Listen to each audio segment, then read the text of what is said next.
All right. Good morning. Levels of Leadership Podcast, episode 1. Or at least we're going to be doing a rough draft of episode 1. Why do people fail at the gym?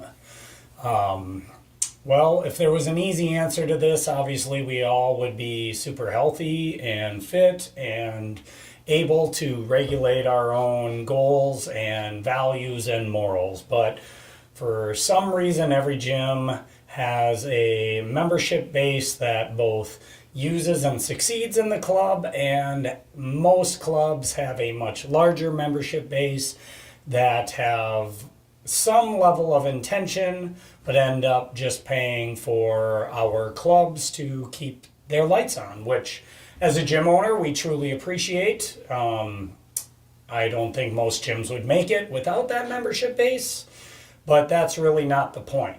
At our club, every person that walks through the gym, we truly want to serve and we truly want to help get them to be their best self, which is really what a gym membership symbolizes, right? At some point, we're all sitting around our house, knowing we're not truly living up to our full potential as a human being. And the gym membership really truly symbolizes a change in that wind, in that direction, right? We bend over, we can't put on our shoes, we look at ourselves in the mirror and just simply don't like what we see. There's a lot more to it than that, obviously. And the whole point of this podcast is to educate and be real. I'm going to say some things that probably make a lot of people uncomfortable, but the bottom line is that's what this is all about. We can't change, we can't grow, we can't get to our best self unless we're honest, unless we start being uncomfortable, okay? And while I'm talking about the physical component, this, or at least the physical transformation, I should say, this obviously resonates across the entire spectrum of human health. It starts with psychology, it has spiritual components to it, it has habitual, mental, and emotional components to it. And really, if we're going to change anything, it has to start at that root level. So my first bullet point, plain and simple, is change is really, really hard.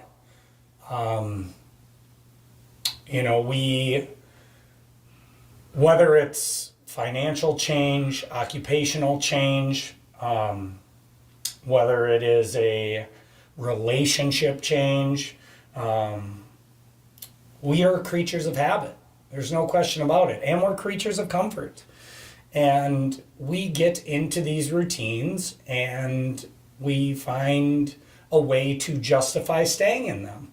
We also, as we accomplish things in our life, hit these little checkpoints and then we rest on our laurels, right? We say, hey, look at what I just did. I just graduated college. Well, congratulations. You now have a job at Burger King flipping burgers with a $120,000 piece of paper until that becomes an actualized occupational field. So we fall into these traps of success, achievement, and then lack of direction from there. And we're going to touch on that a little bit later in my thought process here and in some of my notes. But change is hard, and it requires a lot of different elements to be able to truly make it who you are. And even then, it's going to always be fighting against your nature, right? And human nature is one of the path that is least resistant, right? So throughout history, we've always struggled.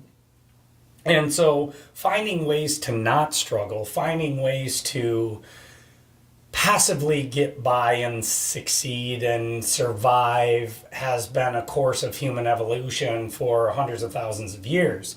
The irony in that is we're actually at our best when we are overcoming that struggle. And I don't want to get off onto an entirely different topic of, why we see the mental health crisis that we do today, or what our children are going to have to deal with in this new psychological landscape of anxiety and existential worry that we live in today. But that's a topic for another podcast. But ultimately, we are at our best when we are setting a course for our lives and aiming at something that's truly meaningful and seeing the world move and adjust towards that actual end game, whether that's relationship, whether that is your college degree, whether that is climbing the corporate ladder, whether that is seeing your children thrive and them graduating, or whether that's seeing you physically transform and changing your eating habits and getting to the club and seeing that body transform. So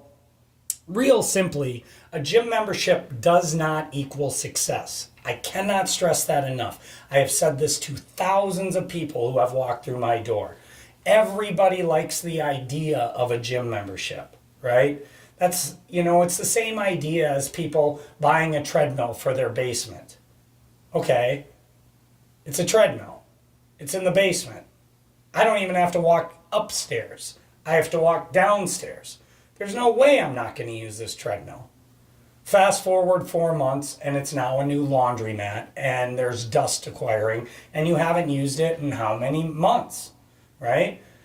And this is the same component as a gym membership. It doesn't matter whether it's a kickboxing gym. It doesn't matter if that gym membership is $15. It doesn't matter if that gym membership is $50. It doesn't matter if there's a basketball court. It doesn't matter if there's a sauna. If you don't use it, if you do not have the accountability, which is bullet point number 3, you are going to be throwing away your money at something that you have just simply good intentions for. So I cannot stress this enough. It's number 1 on my list for a reason. A gym membership does not equal success, period. It's a nice thought. We like to kid ourselves. And that really brings me to point 2. It's a Band-Aid for something else. Almost always. A gym membership, as I mentioned, represents a change we want to see in ourselves. But we're not getting to the root cause. We think the gym membership is going to put a Band-Aid over that wound we're not dealing with. And what do I mean by wound?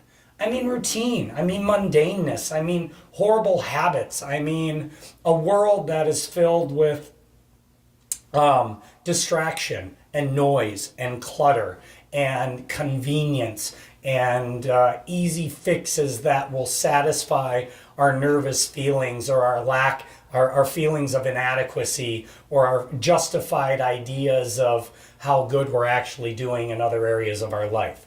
So what are some of those things? Well, number 1 with a bullet is alcohol. With a bullet. It's the only drug in our world where you're actually a social outcast if you don't do it.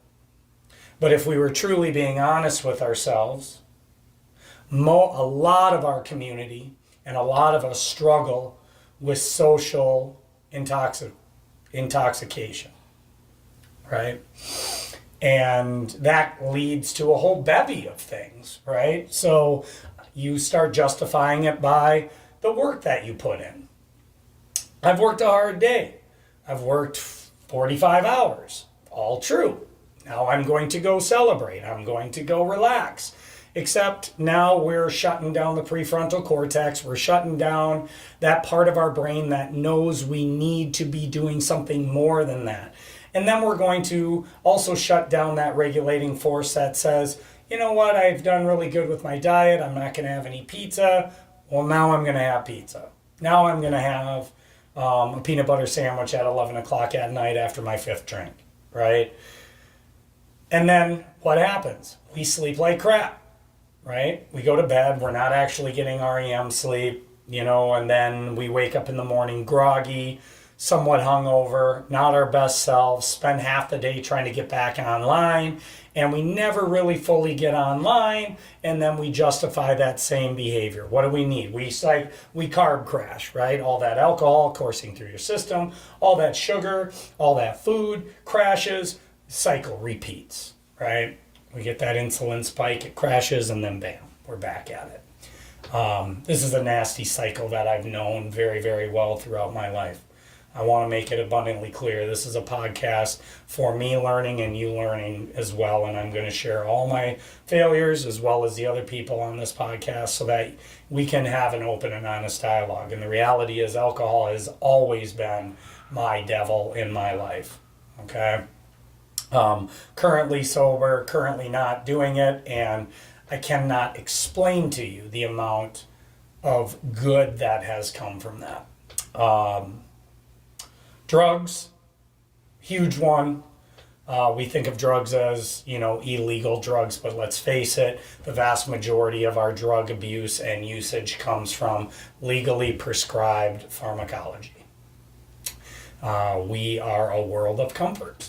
And Western medicine, while truly amazing in some components, is a practice driven by the pharmaceutical industry that offers up a convenient solution and excuse for a wide array of problems. It justifies our ability to be able to continue bad behaviors. Most of the diseases in our world are truly diseases that we have caused through habitual patterns of consumption or lack of activity. And this is just a small microcosm of how we as people tend to fall back on our default setting of convenient, of our default setting of comfort and the path of least resistance. Again, the irony being that we're actually at our best when we're struggling and struggling meaningfully and actually overcoming that struggle. We're not being honest with our priorities. All right?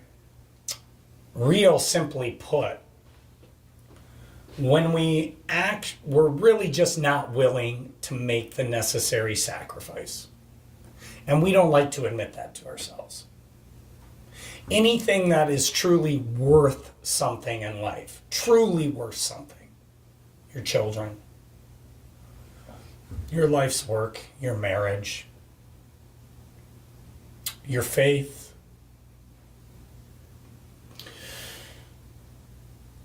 anything that's truly worth something in life is going to be a struggle, and there's going to be a massive short, medium, long-term sacrifice that's going to be necessary to be able to achieve the benefits and the rewards that actually come from that. And the reality is most of us are not going to be honest with the fact that we just simply do not want to make that sacrifice. We are not willing to give up the 2 a.m. campfires on Friday and Saturday night. We're too afraid to acknowledge that the friend group that we have is, more of a convenient social group than a true relationship of honesty and personal growth.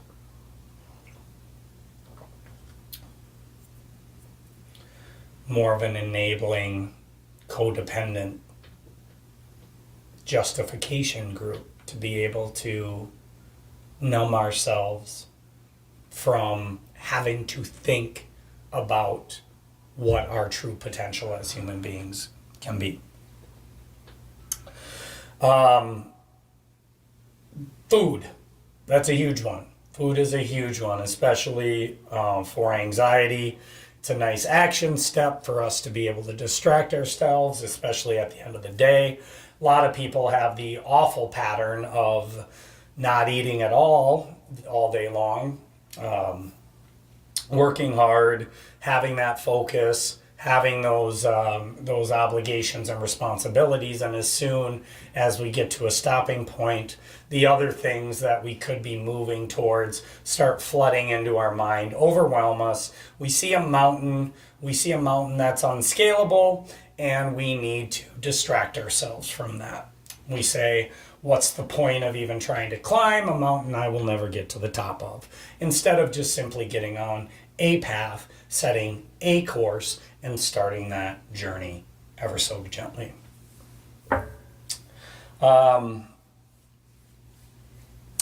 When people come into our club, whether they join or not, I want them to leave with two pieces of advice, no matter what. And oftentimes when people come into our gym, they're a little overwhelmed by the experience, and understandably so.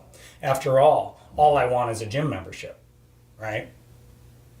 You know, I was at Planet Fitness, but this is why I failed. It was the gym, right? I was at Farrell's FXB, and I failed, but this is why, right? I was at the YMCA, but eventually the gym did this, and this, and that's why I failed. And it's like, sorry, sunshine, the gym's not the problem. There's a common denominator in this, and we're already not being honest with ourselves. And it's very clear that regardless of what gym you're at, you are not being accountable to this priority change and being honest with what that sacrifice is going to take to actually get you the results that you truly want. If you even want them. Again, right? We have to be honest with ourselves.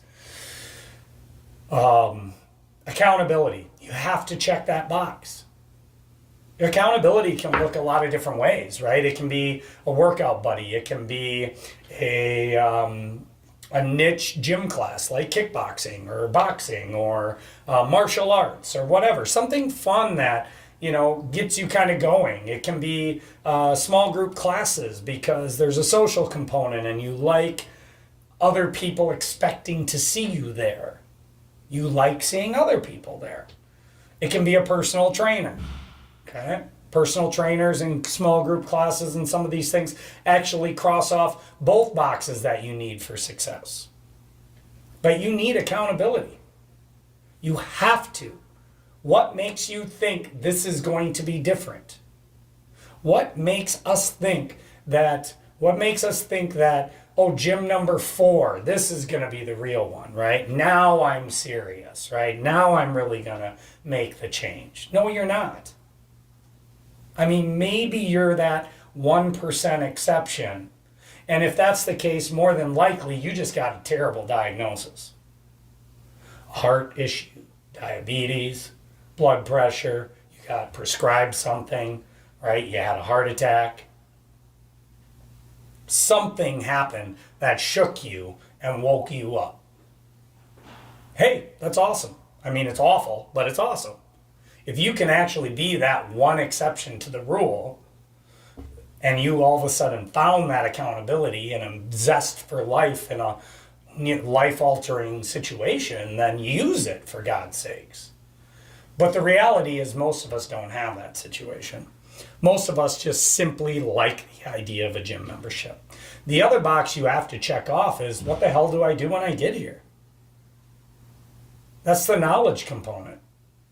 Okay? How am I training that's going to yield the results that I want? Have you even thought about the results that you want? Is this about a bathing suit? Or is this about picking up your grandkid and not being winded? Is this about going on a hike with your husband and not having to stop 9 times?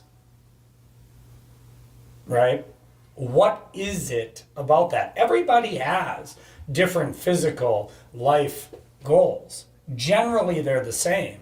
Some want a little more balance, some want optimization.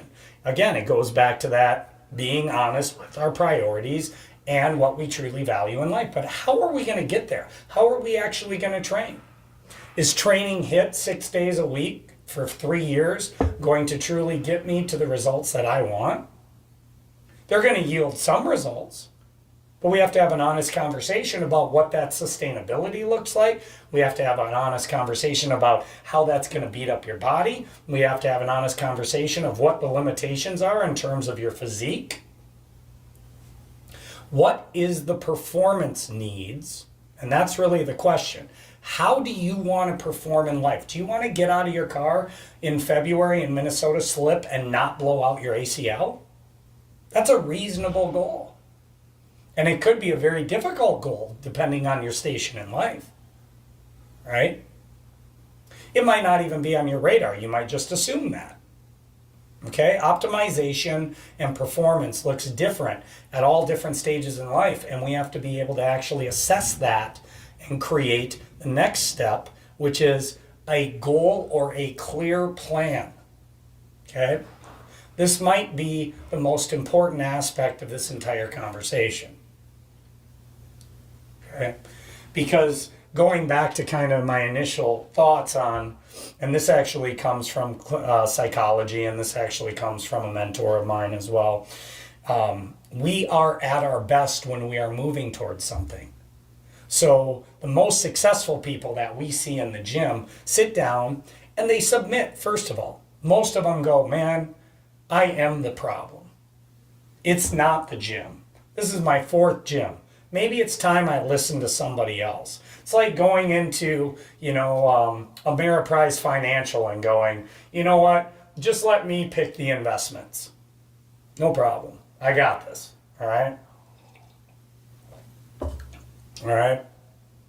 Or it's like refusing to going to counseling in your marriage because you can figure out the nuances of communication in 2022 with cell phones and working, double income households and 9 million responsibilities and all that crap, right? Like, we can figure it out, no problem. Our communication skills are amazing. Maybe they are. Maybe that part you got dialed in. Awesome. Well, you don't need to spend your time and effort focused on what accountability and knowledge you need in that area. But maybe you suck at the gym, right?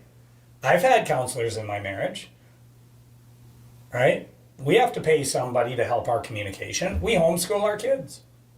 We own a business together. We sleep in the same bed. She's my friend. She's my wife. She's my business partner. She's the mother of my children. That gets messy.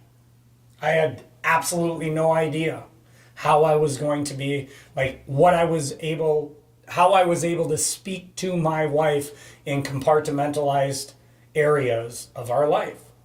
So we found someone to help us and guide us, just like our finances. Terrible.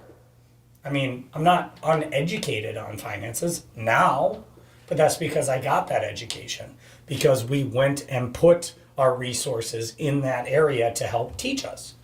Just like a business coach. We're pretty good business owners, certainly good entrepreneurs.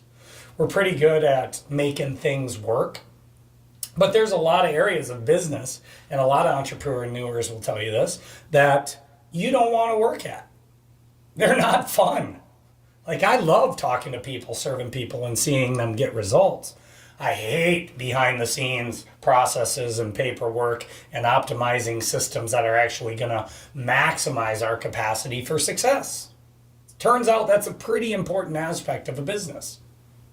And so we've hired business coaches that are going to help us hold ourselves accountable to these areas we don't want to do, and also teach us how to best do them. Accountability, knowledge, have to have it. Have to have a plan. Okay?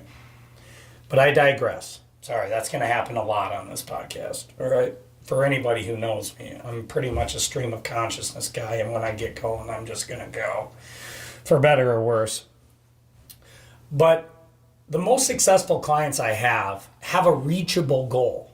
Doesn't mean an easy goal, but it's not some arbitrary goal. I want to get back to my weight before I had kids. Okay, well, you're 48 years old now, and you have about 97 more distractions than you did before that. And, there is this thing called getting older, and there is this thing called, metabolism and hormones. And there are, these things, just called life.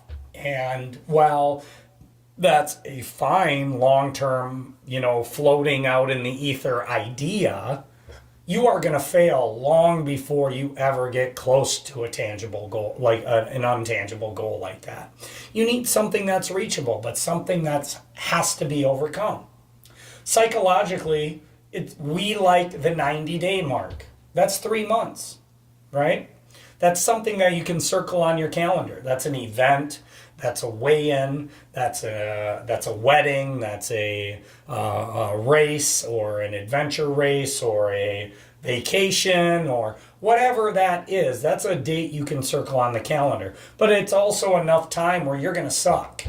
You're going to fall back on old habits. You're going to want to slide into that old version of yourself. And we're going to be able to help with that mindset of stopping that slide and practicing getting yourself mentally and emotionally out of that cycle. 90 days, as most of you have heard, is about the time it takes to establish a new habit.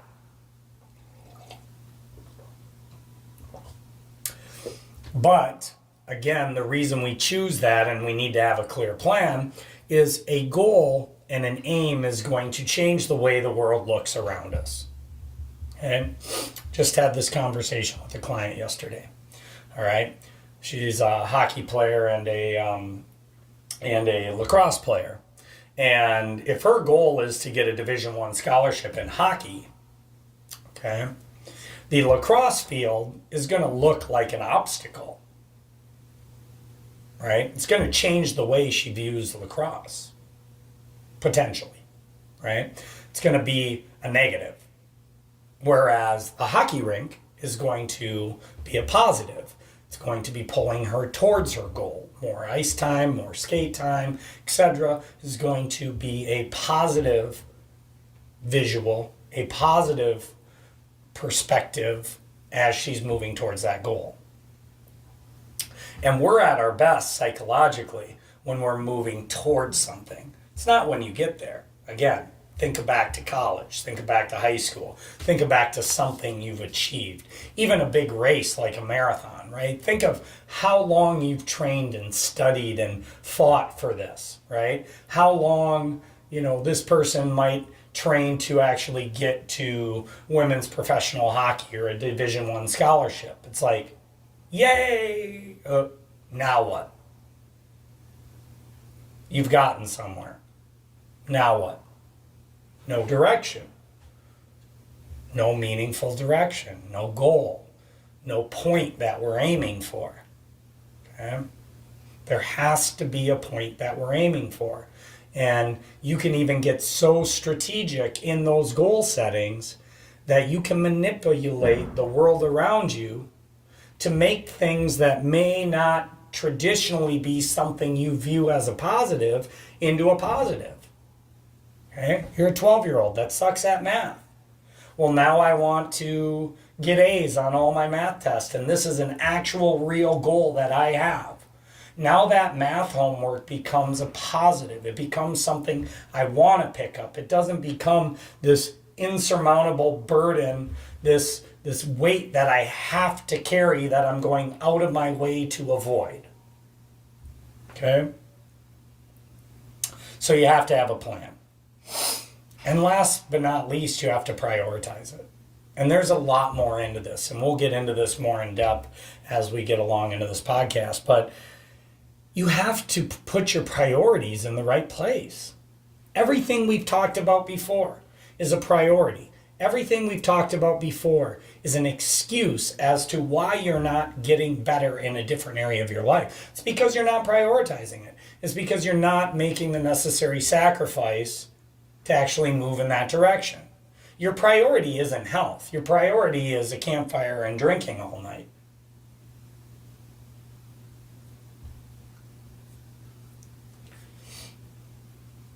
Your priority isn't your life's work. Your priority is comfort and a paycheck that comes with that career that came with your college education. Maybe it's everything you thought it would be. Probably not. It's probably a paycheck. And again, there's nothing wrong with a paycheck. We all have to play that game. But there can be massively things wrong with a paycheck. And in a capitalistic society, money is really how we prioritize our life. When you come in here, if you really want change, you're going to need accountability and knowledge. 99% of you that don't already have it are going to need it. How are you going to get that? Okay? Now, the world's filled with good options. You can go on YouTube. Maybe that works for you. I've seen that done. That's awesome. There won't be a coach there that really truly helps you through it. But there's lots of options. At the end of the day, we just want your success. We'll try to lay out as many creative options as we can for you. But you have to have it.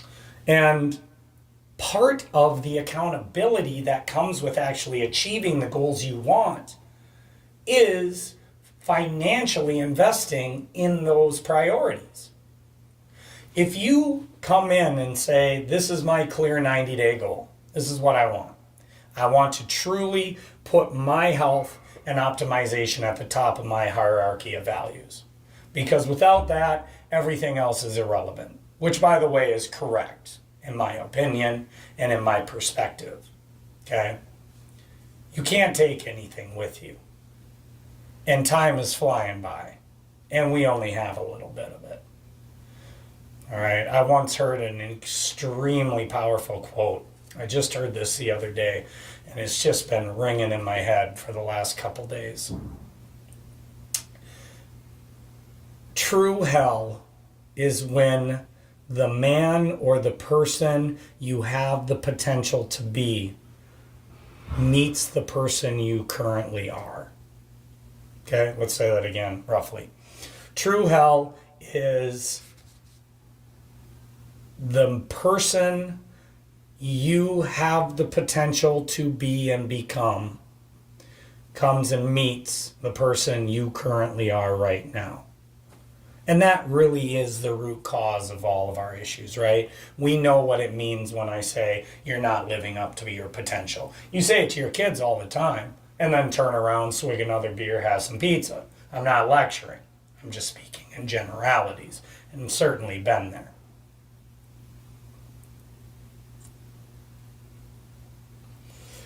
We have to get back to being true with what this experience really is. And it's not an experience about the accumulation of wealth or the accumulation of materials or a sixth bedroom or the Lexus that we drive that makes us think everybody else thinks we're better than them, right? At the end of the day, this crap truly doesn't matter. What matters is the things in our life that have the most purpose and meaning and fulfillment inside, which is our family. Well, good luck optimizing that experience when you're 150 pounds overweight with type 2 diabetes, heart disorders, and can barely move when you're 50 years old and you're just getting ready to think about being a grandfather and should have 30 to 40 more years left in this experience. No matter how we kind of carve that out,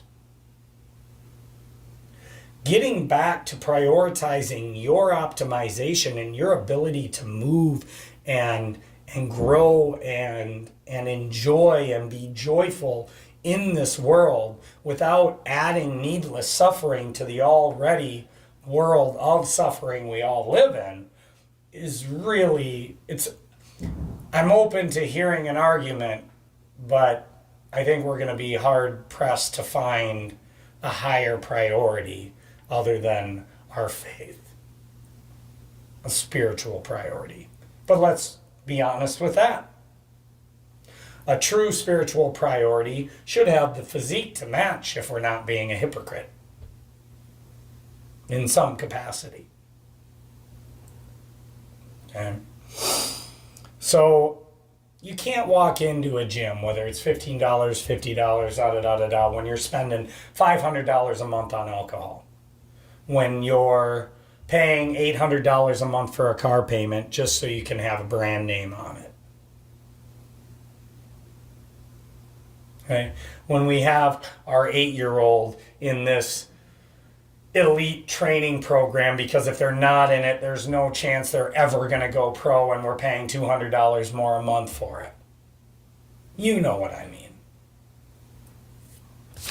So part of the accountability is putting our money where our mouth is, right? So change is hard. Gym memberships do not equal success. Okay, they're usually a band-aid for something else.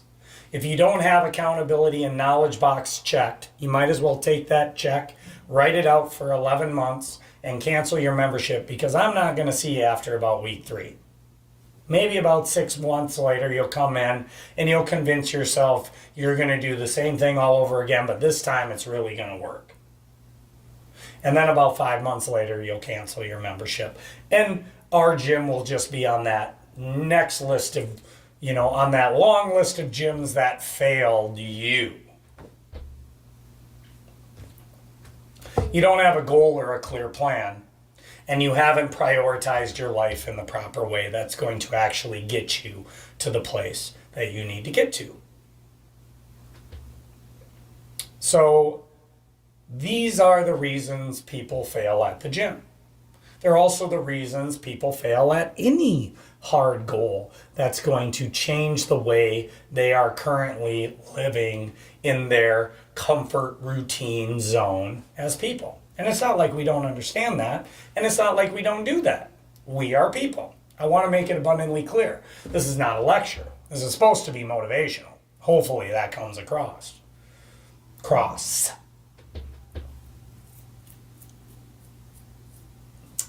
But we do care, and we are exceptionally good. We are the financial planner. We are the elite financial planner. Okay? We are the marital counselor. We're an extremely good marital counselor. We're here to help get these priorities in place. Okay? We want the optimization of our community. We want the optimization of our next generation, which is why we have an awesome youth program dedicated to getting this right and conditioning our kids to prioritize the proper things, to get the knowledge they need to overcome those things, okay? To go out in the world and build their confidence and competence in their ability to pursue those things that are meaningful, not those things that are easy. And to develop a clear goal and path for their life, so that when they're 40 years old, we don't have to come in and rewire these kids. That they're ready. They're ready for the real world. They're ready for the world that's going to not care about them, that's going to beat them down, that's going to bend them into a zone of comfort and numbing and distraction and justification and rationalization. Oh, I'll do it tomorrow. Oh, I'll do it tomorrow. Today's the day I'm going to quit drinking. Tomorrow's the day I'm going to go to the gym. You said that 4 years ago. Yeah. So anyway, this is our first attempt at reaching out to our community in a new way. Most of you are probably sick of hearing me talk anyway, so hopefully you'll give this a listen. This is Levels of Leadership Podcast, Episode 1, Why Do People Fail at the Gym? Coming to you from Snap Fitness in Andover, Minnesota. Level up, people. We only got one of these experiences.